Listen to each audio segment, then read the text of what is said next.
Joining us now, Washington Post national columnist Philip Bump, Democratic pollster and MSNBC political analyst Cornell Belcher, and host of the Bulwark podcast and an MSNBC political analyst as well, Tim Miller.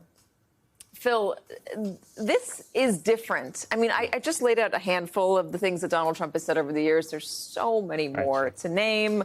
But he has been willing to say whatever he needed to say if he thought that's what constituents wanted to hear. If it was something sticky and fun, in quotes, to talk about, that he thought it would whip people up, he would fan it. It didn't matter if it was true or not. The Epstein stuff was part of that up until he got back into the White House. Right. Yeah. Two things changed. So you're right. And it's so smart to start with the birtherism because it shows the way that Donald Trump was able to piggyback on the existing conspiratorial strain that existed on the right. When he came in 2016, his advantage wasn't that he had novel policy ideas. It was that he said the nonsense that people were hearing on right-wing media. Right. And that's how he got the reputation of the guy who tells the truth. Right. Because he was saying the things back to his audience that they wanted to hear. The difference with Epstein is twofold. First, he's president. And it's very hard to maintain a conspiracy theory when you have the ability to debunk that conspiracy theory, especially because if you debunk the conspiracy theory, no one's going to believe it. Then the other thing is his conspiracy theories were always the elites against the people. And he always managed to find his way to side with the people. The elites are out to get you. The elites are doing this.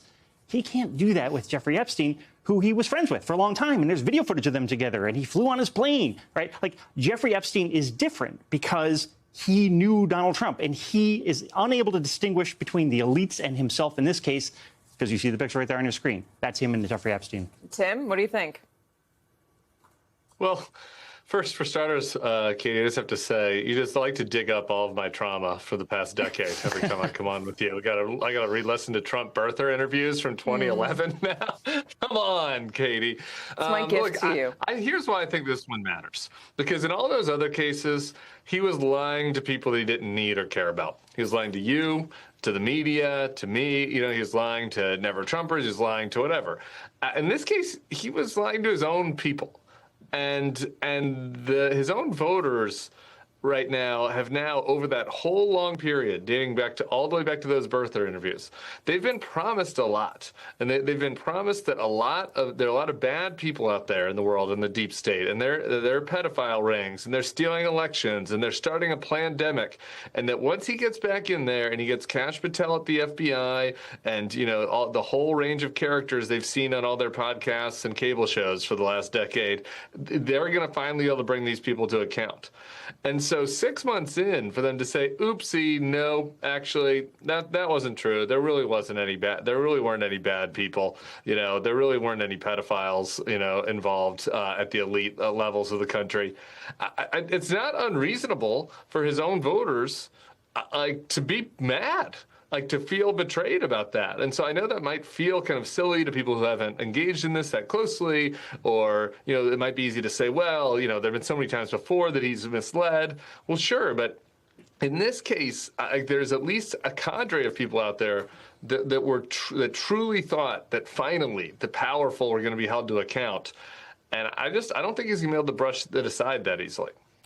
Interestingly, the Republicans who were fanning this are now being very quiet. Some of them, not all of them. You have the Tucker Carlsons, Marjorie Taylor Greene even, coming out and saying that they need the clarity, they need more answers. There's some calls even for a special counsel to review these files and to release them. But the Republicans in the House had a chance to release it, to do what Republican voters, MAGA voters, are demanding of them. And yet they didn't take that opportunity. Ro Khanna tried to put it into a bill, and they quashed it. Yeah, and I think it's an interesting example of the divide between the base and Trump, right? And so we always talk about Republicans on the Hill as being very afraid of Donald Trump, in part because he's able to leverage the base. This puts those two fears in conflict, right? Are you worried about the base who wants to see this? And of course, it's hard to measure these things. You know, we see a lot of outrage on social media, and we can overestimate that. It's hard to say how mad people actually are about this. And that's probably part of the reason why they're deferring to Donald Trump. Donald Trump says, make this go away, be quiet about it. Pam Bondi's great, leave this all stuff alone. And Republicans on Capitol Hill say, you got it, right? So they're betting, essentially, that Donald Trump is right about what the base is going to be mad about over the long term. And it may not be the case. To Tim's point, the base may be mad about this over the long term, and so it may end up biting them, too. Yeah, and you're already seeing some people just trying to push this aside, even though they were the ones fanning it, like Charlie Kirk. Just the other day was talking about how he wanted to see the Epstein files. Now he's saying he's over it. He's done with it. He trusts the administration. He's moving on. So there is already some of that capitulation, that bowing down to Donald Trump. I understand that they had a call, according to reporting over the weekend. Democrats, though, Cornell, are trying to seize this. They're trying to take this opportunity and run with it. I mentioned Ro Khanna. You also see some Democrats campaigning on it. Jon Ossoff in Georgia campaigning on the Epstein files, listing it as just one of, he says, many of the promises that Donald Trump and Republicans have not kept. Is this a winning detail, a winning message for someone like Jon Ossoff? Well, a couple of things, Katie. One is I take umbrage at Tim's idea that he's reliving trauma on this one. Quite frankly, I'm the one reliving trauma on this because as someone who worked for Obama in 08 and 12, and this whole conversation is really, we started hearing this in 07 about him not being a citizen, and it was sort of the basis of sort of an aversion that was popping up, and kudos for your reporting around this, because quite frankly, what this lays bare is that all of Trumpism isn't really based in anything real, right? Its very foundation and its roots are based in, lies, conspiracy, aversion, and grievance, and we keep trying to have policy debates about with Trump and policy, and the truth of the matter is the core at Trump's core, it's not about a set of policies, it's about this nonsense.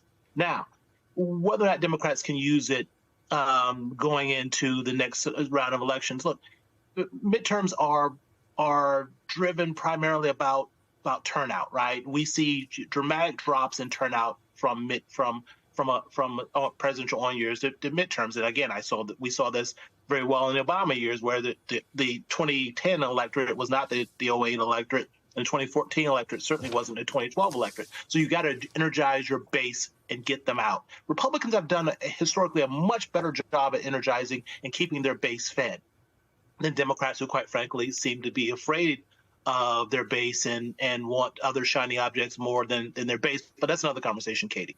So them trying to erode the energy of Trump's base going into a midterm is absolutely a smart strategy. Will it work? I don't know, but it is absolutely the right thing to do, thinking about midterms and base turnout. But isn't this all at its heart? I mean, the fact that some people are willing to believe these conspiracies, they want to believe these conspiracies, doesn't it come from a place of feeling left behind, feeling aggrieved, not being listened to, not being cared about? And that's what Donald Trump was able to tap into. Right. These politicians don't care about you. Mm-hmm. I care about you. And he used the willingness to speak the truth on these conspiracies that they were hearing as evidence that he was willing to go against the power structures. If Democrats are going to come out and try and latch on to this, as we're seeing them do, don't they need to couple it with a message of, I see you and I will be there for you, not just these other guys are a bunch of hypocrites. We've seen the Democrats try for years to say that the Republicans aren't worthy of their votes. They're the party of not Donald Trump, right. The party of not the Republicans. But they've had a hard time being the party of the Democrats and our own ideas, their own ideas. No, you're right. And I think you hit on something really important here, which is that you can't parlay this by saying you're right about conspiracy theorizing, right? And, all of this is intermingled. And there's something fundamentally broken in American politics and American society where these things take root and become popular. And, there's 1,000 books on the causes of these things. Yeah. And, thank God I'm not a Democratic strategist because I don't have to have the answer, neither do you. But you're absolutely right that there needs to be some sort of way to figure out how to step outside of all this without falling down the same thing. Well, actually, the conspiracy theory you need to focus on is a different one about how Donald Trump is doing X, Y, and Z, right? Yeah. Like, that doesn't do America any good, even if it does the Democrats good. And I just don't know if there is a path forward for anyone to be the non-Trump party that manages to have an optimistic escape from this pattern that we've all fallen into. We'll have some empathy for the people who are believing this and try to understand why they're believing it, what's motivating it in the first place, right. And then trying to fix the root of that. Exactly. And that's an incredibly hard thing to do. And it's been an incredibly hard thing to do over the course of American history, particularly in this moment. Take care of people. I don't know. Give them opportunity, give them a reason to feel like their lives are going places, convince them of it. You have opportunity here. You can be better here.